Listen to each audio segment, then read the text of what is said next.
G'day everybody, Googs here for the Drunk Philosopher. When did social justice stop being about justice? And I mean that. Social justice used to be about finding groups of people who weren't on par with other groups of people and then trying to help them.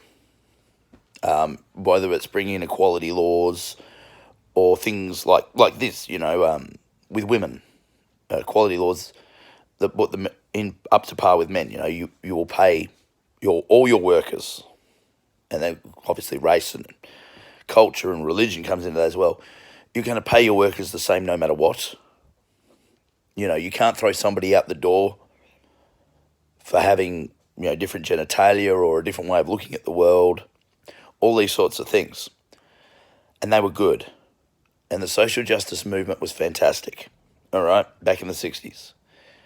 They were looking for justice, not equity, but equality. In other words, nobody necessarily has a disadvantage.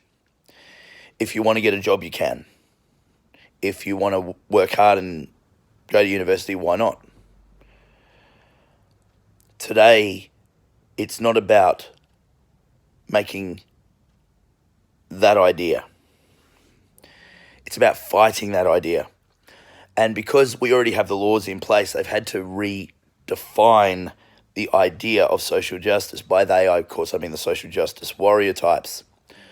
The upper middle class twits in the universities who've never lived in the Bronx, who have never done a hard day's worth of work in their entire damn lives, who have never had to worry about, can I pay my bills on time and feed my children at the same time and keep a roof over my head, and, silently screaming inside going, this is really fucking impossible.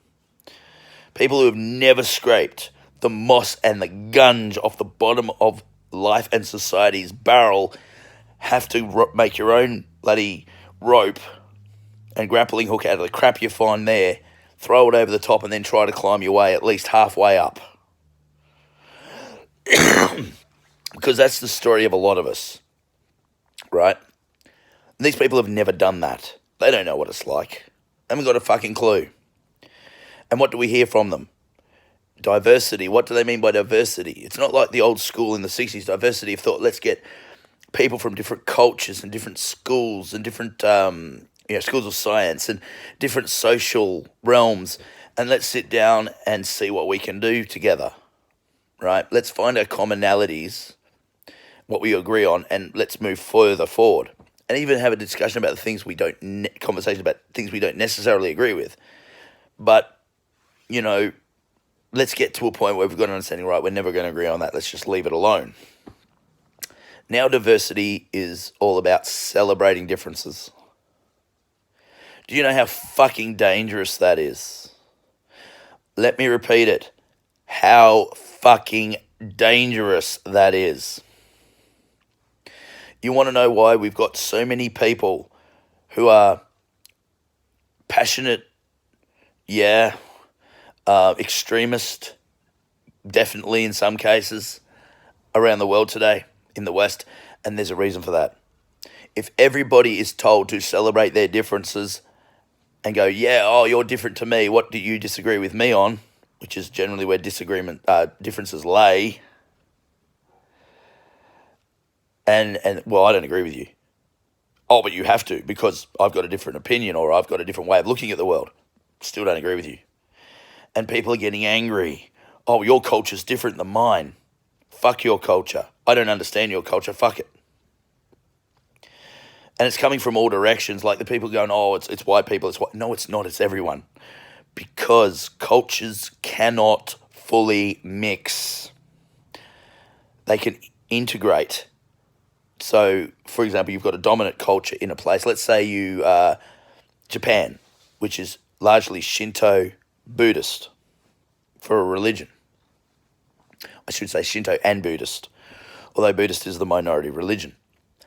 And you move to Japan and you're an atheist, but you are going to have to accept and even you do some of the cultural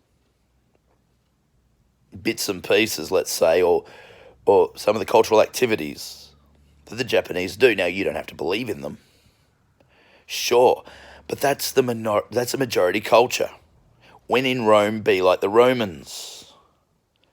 It's a biblical thing, but it makes sense. When you're in somebody else's land, you defer to them. You can still worship your God. You can still do all those other things. Especially in the West, no one's going to stop you having a mosque. No one's going to stop you having a Buddhist shrine. No one's going to stop you having a Hindu temple. Do it. But we've got laws. Just the same as if I moved to China once again. China has laws. It's communist. It's probably going to be pretty draconian. But I'd have to assimilate into their culture, whether I liked it or not. But all these different cultures now, we have to celebrate the differences. Well, we celebrate the differences. It just breeds hatred. I don't like them. They're different. They don't like me because I'm different. You're fracturing the culture. Diversity was actually meant to be about let's find what we've got in common and move forward as a unity. Even if we disagree about things, that's fine. We can still move forward. And now it's just like, no, you've got one or two people going, no, my culture's better, your culture's better, and all these loud voices on Twitter. And by the way, guys, the social and political aspect of Twitter, man, I got the hell out 2 years ago. It's pathetic, and unfortunately, Facebook is pretty much there too.